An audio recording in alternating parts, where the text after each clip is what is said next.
الحمد لله رب العالمين، والصلاة والسلام على رسوله الكريم وعلى آله وأصحابه أجمعين وعلى كل من تبعهم بإحسان إلى يوم الدين. أما بعد، راستے میں گاڑی خراب ہونے کی وجہ سے تھوڑی تاخیر ہو. اللہ تعالیٰ کے فضل و کرم سے ذوالحجہ کا مہینہ شروع ہونے والا ہے.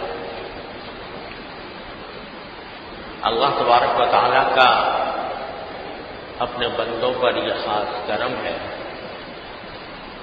کہ ہم لوگ اپنے دنیاوی دھندوں میں دن رات اس طرح مبتلا رہتے ہیں کہ اللہ تبارک و تعالیٰ کی طرف رجوع اور اس کا ذکر، اس کی عبادت کی طرف دھیان کم ہو جاتا ہے. اپنے کاروبار میں، اپنی ملازمتوں میں، اپنے دوسرے معاشی مصروفیات میں لگ کر ہم بعض اوقات اللہ تعالیٰ کو بھول جاتے ہیں. جو لوگ نماز پڑھتے ہیں الحمدللہ، اللہ کا شکر ہے، 5 وقت کی نماز اللہ تعالیٰ نے توفیق دی ہے، بڑی نعمت ہے، شکر ادا کرنا چاہیے. لیکن جیسا تعلق اللہ تبارک و تعالیٰ کے ساتھ بندے کا ہر وقت ہونا چاہیے، اس میں کمی آ جاتی ہے. تو اللہ تبارک و تعالیٰ نے کچھ دن ایسے مقرر فرما دیے ہیں کہ اس میں گویا دعوت دی جاتی ہے ہمیں، آپ کو، کہ تم مجھ سے غافل ہو کر کہاں جا رہے ہو. یہ تھوڑے دن ہم تمہیں عطا کر رہے ہیں، ان میں پھر اپنی غفلت کو دور کر لو اور ہمارے ساتھ تعلق اپنا مضبوط کرو. یہ جو وقتاً فوقتاً مقدس اور حرمت والے دن آتے ہیں، ان کا مقصد یہ ہے. ابھی ہم رمضان سے گزرے اللہ تعالیٰ کے فضل و کرم سے. الحمدللہ ہر آدمی کا کچھ نہ کچھ اپنے عام معمول سے زیادہ اللہ تبارک و تعالیٰ کی بارگاہ میں حاضری کا موقع ملا. اللہ تعالیٰ کے ساتھ تعلق میں کچھ اضافہ ہوا. لیکن اگر رمضان کے بعد شوال اور ذوالقعدہ کے مہینوں کو دیکھو تو اس میں وہ جو اثرات قائم ہوئے تھے اللہ تعالیٰ کے ساتھ تعلق کے، وہ بڑی حد تک کمزور پڑنے لگے. تو اللہ تعالیٰ نے ذوالحجہ کا مہینہ عطا فرمایا. اس ذوالحجہ کے مہینے کی ایسی کچھ خصوصیات ہیں جو اور سال کے کسی مہینے میں نہیں. پہلی بات تو یہ ہے کہ ذوالحجہ کا مہینہ شروع ہوتے ہی اللہ جل جلالہ کی بڑائی کا، اس کی کبریائی کا بندوں کو اعلان کرنے کی ترغیب دی گئی. ذوالحجہ شروع ہونے سے پہلے ایک حکم یہ دیا کہ آدمی اگر اس کو اپنے بال کاٹنے ہیں، اپنے ناخن کاٹنے ہیں، تو ذوالحجہ کا چاند دیکھنے سے پہلے کاٹے. جب ذوالحجہ کا چاند دیکھ لیا جائے، مثلا آج اگر چاند ہو گیا تو اس کے بعد بال کاٹنا بھی مکروہ ہے. ناجائز حرام تو نہیں میں کہتا، لیکن مکروہ ہے، یعنی خلاف سنت ہے، مستحب نہیں ہے. مستحب یہ ہے کہ پھر جب تک قربانی نہ کر لے آدمی، جس کے ذمہ قربانی ہو، تو اس وقت تک وہ بال بھی نہ کاٹے، اپنا ناخن بھی نہ کاٹے. اور اس کی ایک حکمت یہ ہے کہ اس زمانے میں حجاج کرام جو حج کرنے کے لیے جاتے ہیں وہ حالت احرام میں ہوتے ہیں. حالت احرام میں نہ بال کاٹنا جائز ہے نہ ناخن کاٹنا جائز ہے. تو ہم لوگ اگر حج نہیں کر پا رہے مثلا کسی وجہ سے، تو کم از کم ان حجاج کے ساتھ ایک مشابہت اللہ تبارک و تعالیٰ پیدا کرے کہ وہ بھی ناخن نہیں کاٹ رہے، ہم بھی ناخن نہیں کاٹ رہے، وہ بھی بال نہیں کاٹ رہے، ہم بھی نہیں کاٹ رہے. تو ایک مشابہت کی وجہ سے پہلا حکم تو یہ دے دیا گیا. دوسرا یہ کہ ذوالحجہ کا مہینہ شروع ہونے کے بعد جو 10 دن آ رہے ہیں، بلکہ 9 دن، ان 9 دنوں کے اندر اللہ تبارک و تعالیٰ کی طرف سے رسول کریم صلی اللہ علیہ وسلم نے یہ ارشاد فرمایا کہ رمضان کے بعد سارے سال میں اللہ تعالیٰ کی عبادت اللہ تعالیٰ کو اتنی پسند نہیں ہے جتنی ذوالحجہ کے 10 ایام. یعنی یہ عشرہ جو ہے 10 دن کا عشرہ، یہ خصوصی طور پر عبادت کے لیے اللہ تبارک و تعالیٰ نے منتخب فرمایا. یعنی جتنا چاہو اس میں نماز پڑھو، نفلی نمازیں پڑھو، جتنے چاہو روزے رکھو.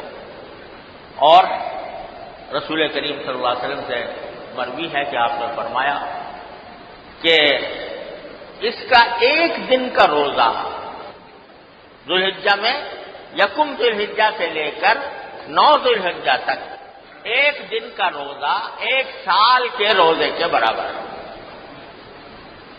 آپ اندازہ کیجیے کتنی زبردست نعمت ہے. عام طور سے کسی کے بس میں ہے کہ وہ سارے سال روزے رکھے، عام طور سے کسی کے بس میں نہیں ہوتے. اللہ تعالیٰ فرماتے ہیں لو آج میں نے تمہیں ایسا دن دے دیا کہ جس میں تم 1 دن کا روزہ رکھو گے تو 1 سال کے روزوں کے برابر ہے. اور رات کے وقت میں اگر عبادت کرو گے اللہ تبارک و تعالیٰ کی، یعنی نفلیں پڑھو گے، تلاوت کرو گے، ذکر کرو گے، تو یہ اللہ تبارک و تعالیٰ اس کا ثواب لیلۃ القدر کی عبادت کے برابر دے دیں گے. لیلۃ القدر کی عظمت تو آپ جانتے ہیں کیا عظمت ہے. اللہ تعالیٰ اپنے فضل و کرم سے ان راتوں میں، ذوالحجہ کی راتوں میں اللہ تبارک و تعالیٰ کی عبادت، اس کے لیے نفلیں پڑھنا، ذکر کرنا، تلاوت کرنا، یہ ایسا ہے جیسے کہ لیلۃ القدر میں آپ تلاوت کرو. ابھی عجیب بات ہے دیکھو کہ رمضان کے اندر جو لیلۃ القدر آتی ہے، شب قدر، اس کی معین تاریخ نہیں بتائی گئی کہ فلاں تاریخ کو آئے گی. نتیجہ یہ ہے کہ اس کو تلاش کرنا پڑتا ہے. تلاش کرنے کا معنی یہ ہے کہ جتنی طاق آتے ہیں یا پورا عشرہ ہے اس میں آدمی ہر روز عبادت کرے، ہر روز کھڑا ہو. تو جب ہر روز کھڑا ہوگا تب ظاہر ہے کہ اسی 10 دنوں میں، 10 راتوں میں وہی آئے گی نا، شب قدر تو آئے گی. لہذا اس کے لیے 10 رات جاگنا پڑتا ہے شب قدر کو حاصل کرنے کے لیے. ذوالحجہ کی رات کو کہہ رہے ہیں کہ بھائی ہر رات کے اندر عبادت اللہ تبارک و تعالیٰ کی وہ ایسی ہے جیسے شب قدر میں عبادت ہے. اور ہر روزہ ایسا ہے کہ سارے سال کے روزہ جیسے رکھ دیا گیا. اتنی عجیب یہ خصوصیت ہے ان 10 دنوں. اللہ تعالی ہم سب کو اس کی توفیق عطا فرمائے. اور 9ویں رات، 9ویں جو ہے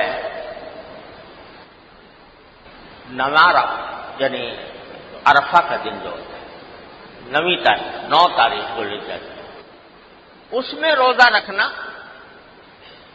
یہ فرمایا کہ تکفر السنۃ التی قبلہ والسنۃ بعدہ او کما قال صلی اللہ علیہ وسلم. اس میں روزہ رکھنے سے، عرفے کے دن روزہ رکھنے سے، یعنی 9 ذوالحجہ کو روزہ رکھنے سے اللہ تعالیٰ 1 سال پہلے کے اور 1 سال بعد کے گناہ معاف فرما دیتے ہیں. لیکن سمجھ لینا کہ گناہ معاف کرنے کے معنی یہ ہے کہ جو صغیرہ گناہ ہوئے ہیں انسان سے وہ معاف ہو جائے خود بخود بغیر توبہ کے. اور البتہ کبیرہ گناہ بغیر توبہ کے نہیں معاف ہوتا عام حالات میں، اور حقوق العباد معاف نہیں ہوتے جب تک کہ حقدار اس کو معاف نہ کرے۔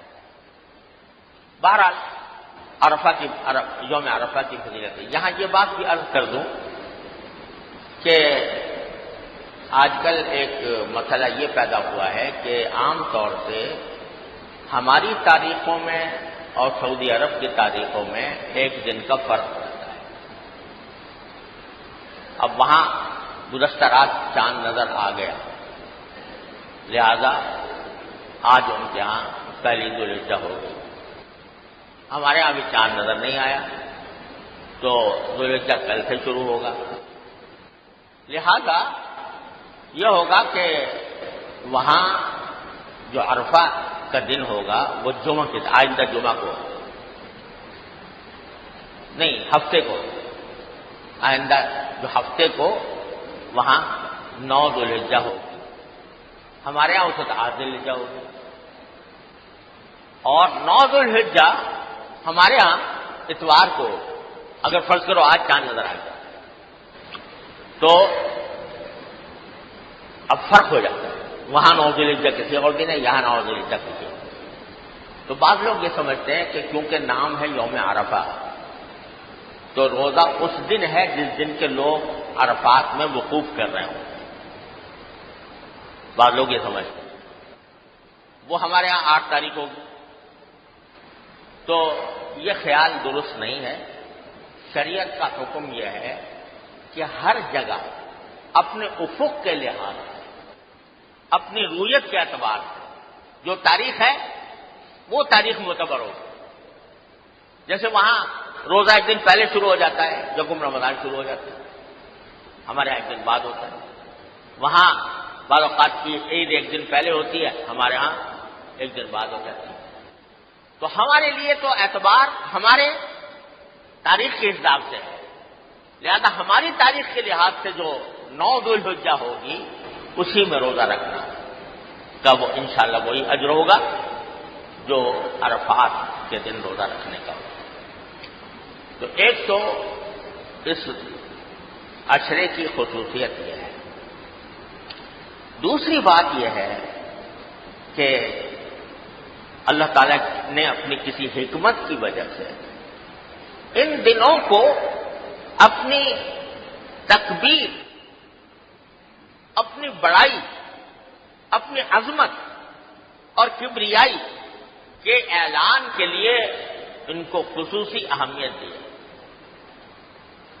یہ زمانہ ایسا ہے کہ اس میں چلتے پھرتے انسان کو اللہ اکبر لا الہ الا اللہ واللہ اکبر وللہ الحمد، یعنی یہ چلتے پھرتے یہ سنت متروک ہو رہی ہے۔ صحابہ کرام کی یہ سنت متروک ہو رہی ہے۔ جب پہلی ذوالحجہ شروع ہو جاتی تھی تو وہ چلتے پھرتے اٹھتے بیٹھتے یہ تکبیر کہتے رہتے تھے۔ ایک تو ہے تکبیر تشریق، وہ شروع ہوگی عرفے کے دن سے، 9 ذوالحجہ سے، 9 ذوالحجہ کی صبح سے، اور 13 ذوالحجہ تک باقی رہے گی۔ وہ تو تکبیر تشریق ہے، وہ تو واجب ہے ہر نماز کے بعد، لیکن اس کے علاوہ چلتے پھرتے اٹھتے بیٹھتے بلند آواز سے اللہ اکبر لا الہ الا اللہ واللہ اکبر وللہ الحمد۔ بات صحابہ کرام سے منقول ہے کہ وہ حضرت عبداللہ بن عمر رضی اللہ تعالیٰ عنہ بازار میں نکلتے تھے اور زور سے کہتے تھے اللہ اکبر لا الہ الا اللہ واللہ اکبر وللہ الحمد۔ تو جو دکاندار بیٹھے ہوتے تھے وہ سب بھی بلند آواز سے کہتے تھے، یہاں تک کہ بازار گونج جاتا تھا اللہ تعالیٰ کی کبریائی سے۔ یہ سنت ہمارے ہاں متروک ہو رہی ہے، صحابہ کرام کی سنت یہ ہمارے یہاں متروک ہو رہی ہے۔ ہم تکبیر تشریق کو الحمدللہ کہتے ہیں ہر نماز کے بعد، لیکن چلتے پھرتے اٹھتے بیٹھتے تکبیر کہنے کی جو سنت صحابہ کرام سے ثابت ہے وہ ہمارے ہاں اس کا رواج نہیں رہا۔ ہونا یہ چاہیے کہ اس زمانے میں ہر کوچہ و بازار اللہ تبارک و تعالیٰ کی کبریائی کے نعروں سے گونج اٹھے۔ اللہ تعالیٰ نے اس کو اپنی کبریائی کا، کہ اظہار کا، اس کے اعلان کا ذریعہ بنایا، اور خاص طور پہ اس لیے کہ اس زمانے میں جو اللہ تعالیٰ نے کچھ عبادتیں مقرر فرمائی ہیں وہ ساری ایسی ہیں کہ عقل سے ان کا فائدہ سمجھ میں نہیں آتا۔ بعض اوقات اگر عقل دوڑائے آدمی تو 25 لاکھ آدمی حرم سے مینا جا رہے ہیں، کس لیے جا رہے ہیں کہ حرم چھوڑ دیں، یعنی مسجد حرام کو چھوڑ دیں، صحرا میں جا کے 4 نمازیں پڑھیں، 5 نمازیں پڑھیں، کچھ کام نہیں، بس جا کے وہاں پڑھ لو۔ تو عقل سے سوچے آدمی کہ بھئی مسجد حرام کے پاس بیٹھے ہوئے تھے، ہر نماز جا کے حرم میں پڑھ رہے تھے، 1 لاکھ نمازوں کا ثواب مل رہا تھا، وہ کہتے ہیں نہیں یہاں سے جاؤ۔ کہاں جاؤ؟ مینا میں۔ کیا کریں بھئی وہاں جا کے؟ بس پڑھ جاؤ، 4 دن 5 نمازیں پڑھو۔ عقل سے دیکھو تو کوئی سمجھ میں بات نہیں آتی۔ اگلے دن کیا کرو؟ اب وہ سیدھے عرفات کے میدان میں چلے جاؤ، وہاں جا کے کیا کریں بھائی؟ کھڑے ہو جاؤ، دعا کرو، اللہ کا ذکر کرو۔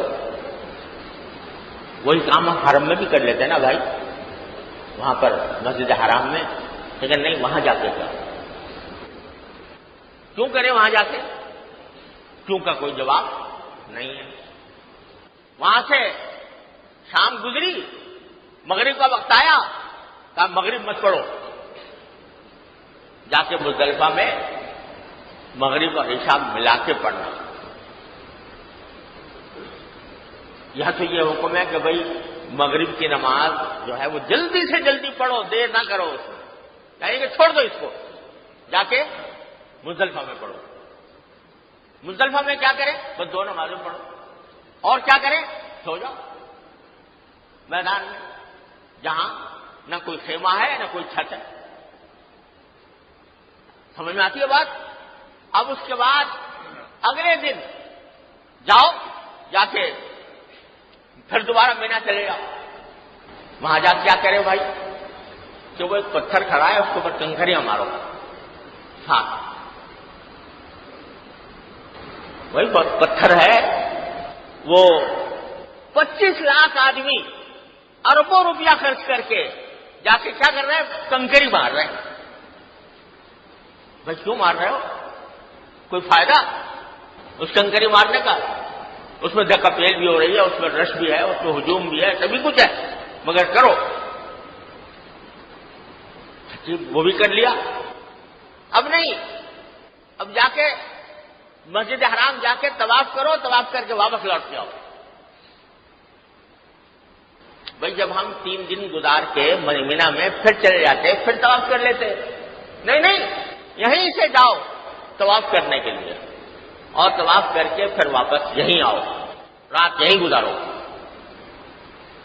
بھائی جب وہاں گئے تھے تو رات وہاں گزارنے دیتے کہ نہیں واپس آؤ؟ یہ کیا ہو رہا ہے سارا؟ یہ بظاہر عقل کے اعتبار سے، سمجھ کے اعتبار سے کوئی اس کی وجہ سمجھ میں نہیں آتی۔ تو لیکن کیا ہے؟ اس لیے کرو کہ کسی چیز میں اپنا کوئی تقدس نہیں، ہمارے حکم میں تقدس ہے، ہمارے حکم میں تقدس ہے۔ جب تک ہم کہہ رہے تھے کہ مسجد حرام میں نماز پڑھو، 1 لاکھ نمازوں کا ثواب ملے گا، اس وقت تمہارے ذمہ میں یہی تھا کہ وہاں پڑھو۔ جو ہم کہہ رہے ہیں میدان میں چلے جاؤ، اب ہمارا حکم ہے اب میدان میں چلے جانا تمہارے لیے۔ پہلے ہم کہہ رہے تھے مغرب کی نماز جلدی پڑھا کرو، اب ہم کہہ رہے ہیں نہیں، جا کے وقت گزارنے کے بعد عشاء کے ساتھ جا کے ملا کے پڑھنا۔ تو نہ کسی چیز میں اپنا کوئی ذاتی تقدس نہیں. تقدس اگر ہے تو ہمارے حکم کی وجہ سے آتا ہے. کیوں؟ اس لیے کہ ہم بڑے ہیں. اللہ اکبر اللہ اکبر اللہ اکبر لا الہ الا اللہ واللہ اکبر اللہ اکبر وللہ الحمد. یہ سارے احکام ہم تمہیں ایسے دے رہے ہیں کہ تمہاری سمجھ سے باہر ہوں گے، لیکن ماننا ہوگا. کیوں ماننا ہوگا؟ اس لیے کہ اس سے بڑی ذات اس کائنات میں کوئی اور نہیں. جو حج کو گئے تھے ان کا تو یہ معاملہ، جو حج کو نہیں گئے ان کو کہہ رہے ہیں ناخن نہ کاٹو وہ نہ کاٹو، اور ان کو کہہ رہے ہیں کہ قربانی کرو، جانور قربان کرو. قربانی کرنے کا معنی یہ نہیں ہے کہ گوشت کھاؤ. قربانی کرنے کا معنی یہ ہے کہ اس کے گلے پر چھری پھینک دو، بس قربانی ہو گئی. اب گوشت خود کھاؤ، کسی اور کو کھلاؤ، تمہاری مرضی. لیکن ہماری عبادت یہ ہے کہ ہمارے حکم کے اوپر تم نے جانور قربان کر دیا. کیوں کر دیا بھائی؟ اتنے سارے لاکھوں کروڑوں اربوں روپے کے جانور جو ہیں وہ ایک دن میں ذبح ہو گئے. کیوں ہو گئے؟ اس لیے ہوگا کہ ہمارا حکم ہے. تو ساری کارروائیاں جو ہو رہی ہیں وہ اس لیے ہو رہی ہیں کہ اللہ جل جلالہ کی اطاعت کا جذبہ پیدا کیا جائے. اطاعت کیوں؟ اس لیے کہ وہ سب سے بڑا ہے. اللہ اکبر لا الہ الا اللہ واللہ اکبر وللہ الحمد. تو یہ ترانہ، یہ اس کی کبریائی کا ترانہ، یہ اس کی عظمت کا نغمہ، یہ مسلمان اس زمانے میں دہراتے رہیں، چلتے پھرتے اٹھتے بیٹھتے کہتے رہیں اللہ اکبر لا الہ الا اللہ واللہ اکبر وللہ الحمد. یہ ہے اس پورے زمانے کے اندر جو اللہ تعالیٰ نے عبادات رکھی ہیں خصوصی طور پر، اس کا خلاصہ یہ ہے کہ اللہ کی کبریائی کو اپنے دل و دماغ میں بسا لو، اپنے دل میں یہ بات بٹھا لو، اس کا دھیان رکھو کہ اس سے بڑی ذات کوئی نہیں. تم اپنی عقل کو بہت بڑا سمجھتے ہو، تم اپنی عقل کو، اپنی سمجھ کو بہت بڑا سمجھتے ہو، اور ہر چیز کی تم وجہ دریافت کرتے ہو. کیوں بھائی؟ تو کیوں اس دربار میں کیوں نہیں چلتی؟ اس دربار میں تو آمنا وسلمنا چلتا ہے. ہر چیز آج پوچھی جاتی ہے، اس کی لاجک کیا ہے، اس کا حکمت کیا ہے؟ ہوتی ہے اللہ تعالیٰ کے ہر حکم میں حکمت ہوتی ہے، بے شک ہوتی ہے، لیکن ضروری نہیں کہ تمہاری علم میں سے ہر ایک کی سمجھ میں بھی آ جائے. لہذا تمہیں اطاعت کرنی ہے، اللہ کی کرنی ہے. جو حکم آتا ہے اس کی کے آگے سر تسلیم خم کرنا ہے، اس واسطے کہ تم بڑے نہیں ہو، تمہاری عقل بڑی نہیں ہے، بڑا صرف ایک ہے. اللہ اکبر لا الہ الا اللہ واللہ اکبر وللہ الحمد. لہذا میرے عزیزوں اور دوستوں، یہ زمانہ اللہ کی کبریائی کے اعلان کا ہے، اور کبریائی کی وجہ سے اللہ تعالیٰ کی اطاعت کا زمانہ ہے. چلتے پھرتے اٹھتے بیٹھتے مسلمانوں کی زبان پر یہ ہونا چاہیے اللہ اکبر. وہ آہستہ سے کہہ لو، زور سے کہہ لو، بلند آواز سے کہہ لو، سب جائز ہے، لیکن اس کو اپنا وظیفہ بنانا چاہیے. اس سنت کو زندہ کریں، صحابہ کرام کی سنت کو زندہ کریں. تو اس کو چلتے پھرتے اٹھتے بیٹھتے پڑھنا چاہیے. اللہ تعالیٰ اپنی رحمت سے، اپنے فضل و کرم سے ہمیں اس ذوالحجہ کے عشرے کی تمام برکات سے مالا مال فرمائے، کسی سے بھی ہمیں محروم نہ فرمائے. اس ذوالحجہ کا حق ادا کرنے کی توفیق عطا فرمائے. وآخر دعوانا الحمدللہ رب العالمین.